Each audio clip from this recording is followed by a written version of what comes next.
asalaamaaleykum mbokk yi tey dañu ñëw si les maux de tête maanaam méthode bopp conseils yi ñu amoon war ko si joxe nekk na ñeent fukki conseil ak juróom duñu mën a joxe lépp si benn émission nag maintenant am lu ñu si indi tey méthode bopp nag dafa xaw a doy waar léeg-léeg ngeen dégg góor ñi am nañ yooy wu ñuy dégg souvent pas ce soir chérie j'ai mal à la tête. Peut-être parfois un refus de faire l'amour parfois non kon bari na jigéen ñu koy wax seen borom kër ni jaay da tey sa bopp lay metti te bala ñuy mën a jàmbat métti bopp guddi jot am na si laaxatoo nag mais am na ñoo xam ne dañuy feebar dëgg-dëgg migraine nag dafa yeb jigéen ñi dafa naa ne sax jigéen la gën a yeb ko góor wax nañ ni téeméeri jigéen yu seen bopp di metti juróom-ñaar fukki migraine na koy def te it na muy manifesté woo téeméer boo jël bu dee dañu am migraine juróom benn fukki yi benn côté bi lay jàpp ñeent fukki rek lay jàpp ñaari côté yëpp loolu bat naa tax xàmmee di migraine am na ñeneen ñoo xam ne tension leen koy def bu sa tension day yéegi na leen di métti bopp ñii dañuy seere am hémorroïde seere bu yàggee day indi métti bopp loolu ñu bàyyi si xel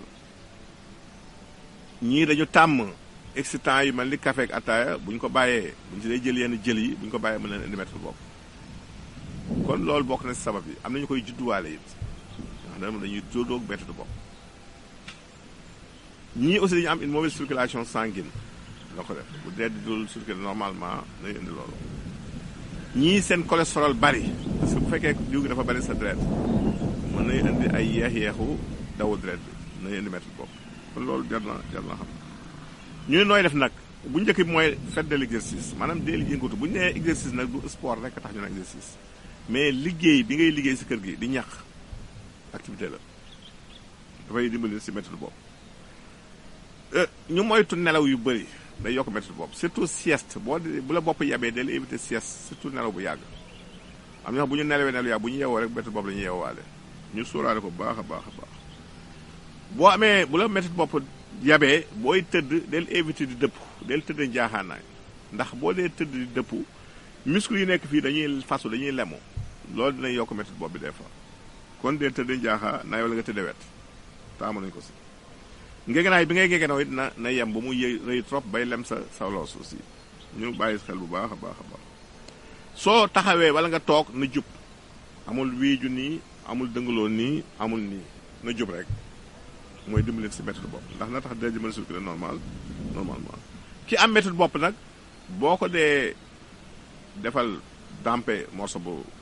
ndox morceau ak nga tooy ko ndox dee ko teg si jëbi wala si loxo yi wala si mole yi ginnaaw tànk yi loolu daal boo ko dee def si kàttanu yàlla danay wàññi méthode bopp boobu te boo amee méthode de respirer profondément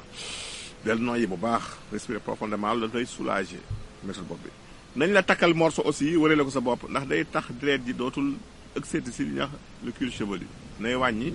méthode bopp bi aussi mag ñi daal nañu ko faral di def na ngay protéger say bët aussi boo amee méthode bopp éviter lumière tëjal ordinateur bi fay sa portable bañ a tëdd fu lampe bi leer trop ndax lumière boobu dafay yokk méthode bopp bi ndax bari na lu méthode bopp di lié ak poto bët ñu sóoraale ko bu baax a baax te it ngeen yemal seen consommation de caféine ataaya ak café dee ko jël lu yem moo guróog fitikolaa yam ndax boo ko dee jël lu bëri foo ko bàyyee rek mën na méthode bopp mais boo ko dee jël bu yem boo ko bàyyi du la wàññi dara ñu xam loolu jinjeer aussi dañuy tegtal ki am méthode bopp muy yëy jinjeer bu yàggee dina bàyyi te ngay wut xobu ngi gis di ko suuroo ngi gis